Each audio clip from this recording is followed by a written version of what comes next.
carbon dioxide, blood will be enter and will be enter through the vena cava first.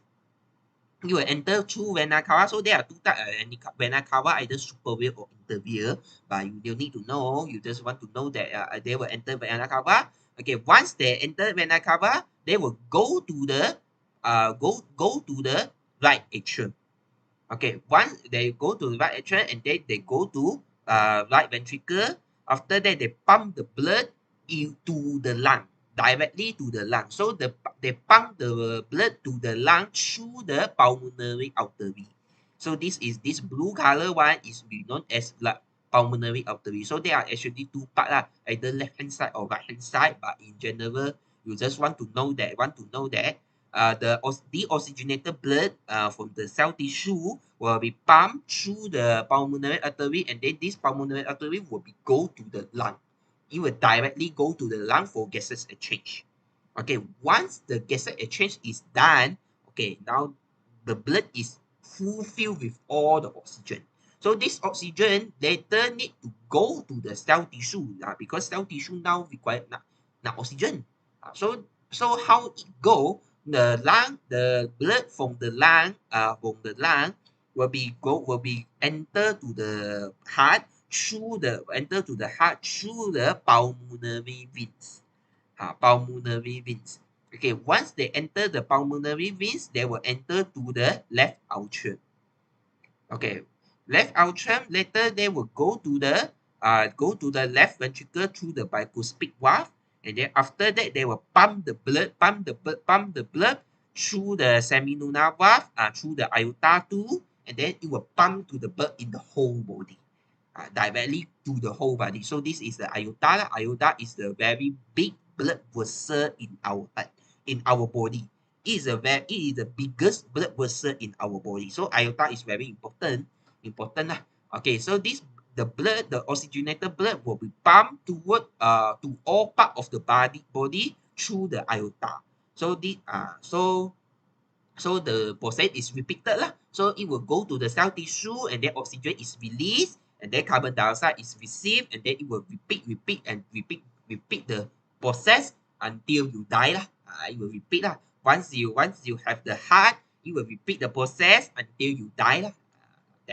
So this is the normal blood flow of the normal blood flow in the heart that you should know and you should remember lah. So okay. Okay, so that's all for the heart structure. So I think it's very easy. Any question?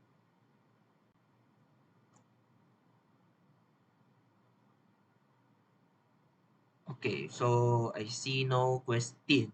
Okay, now if no question, next I will go to the cardiac cycle. Okay, cardiac cycle I think is new to you, totally new to you. You never heard it before. Okay, so you need to know, you need to pay attention lah. Because this is one of the famous topic in this chapter. One of the famous topic. So you need to pay attention. Okay. Okay, so what is cardiac cycle?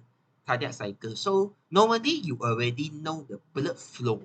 Okay, you know the blood flow, but is it meaning blood flow? But if you know that our heart have heartbeat, right?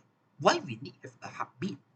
And then what does mean that one heartbeat is what is the meaning? I mean, we know that heartbeat is equivalent to our blood flow in the heart. Because one heartbeat it will complete the blood flow from here. It will complete the blood from the tissue and then directly go to the lungs. Also, the blood from the lung directly go to the cell tissue. One heartbeat.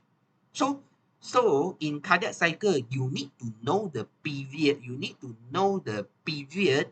Know the when our muscle is contract, when our muscle is relaxed. Because heartbeat is equivalent to blood flow and also equivalent to the contraction of the muscle.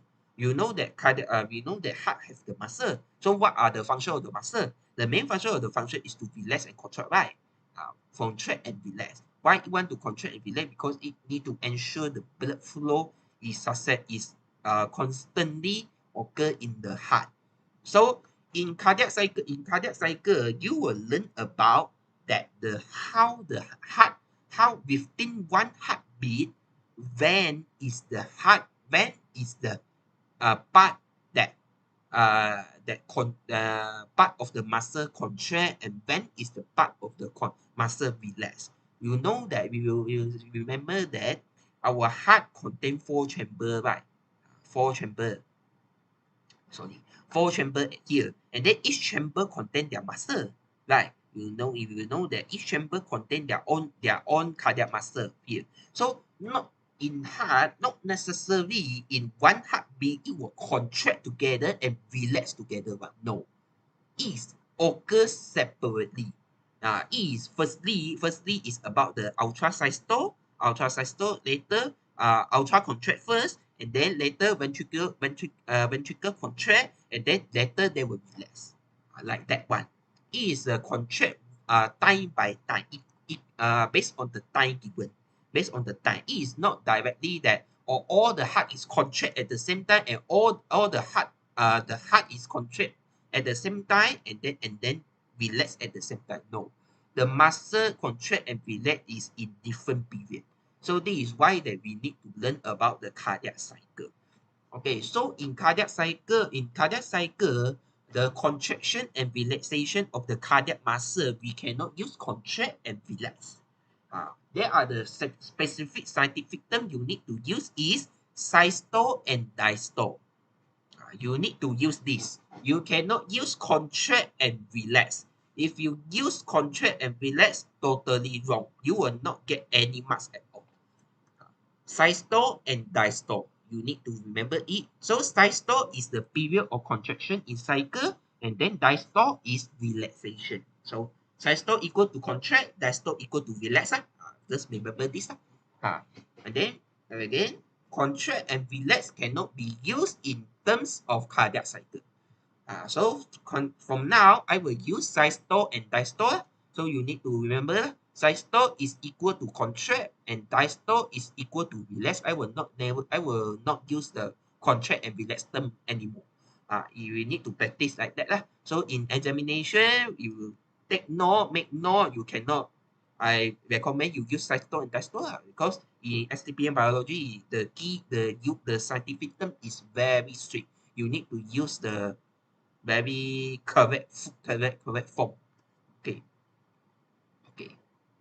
So any question or no question? Okay.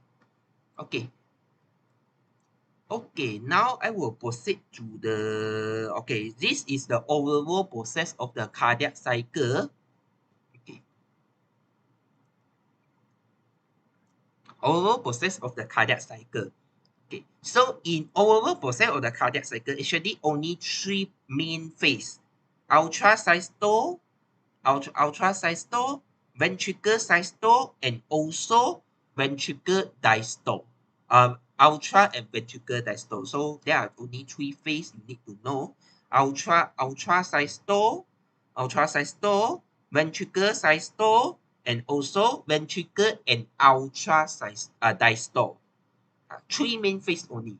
But in this diagram, it is more detailed lah. But if you refer to Campbell, it is only three phase only. But actually, it's only have three phase. But this one is more detailed diagram. So okay.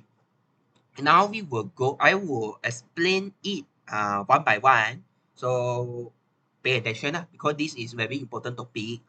In many people cannot understand. Apply to.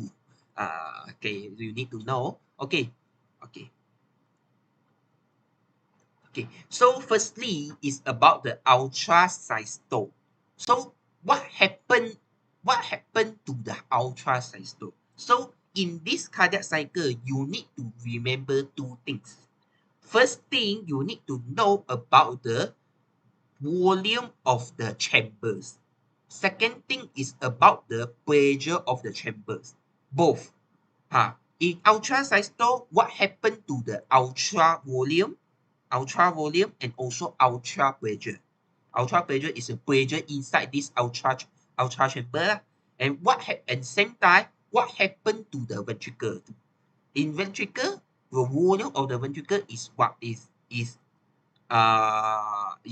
what is the volume of the ventricle and what is the pressure in change in the ventricle too. So you need to know these two very important. And then the third thing is about the valve. Valve. We know that valve is like a switch. You can say it is switch or dia macam halangan lah. Halangan kan. Jalan-jalan valve tu dia macam halangan punya. Kalau dia tutup, memang jalan tu tutup lah. Semua orang tak boleh jalan. Macam like if you go to highway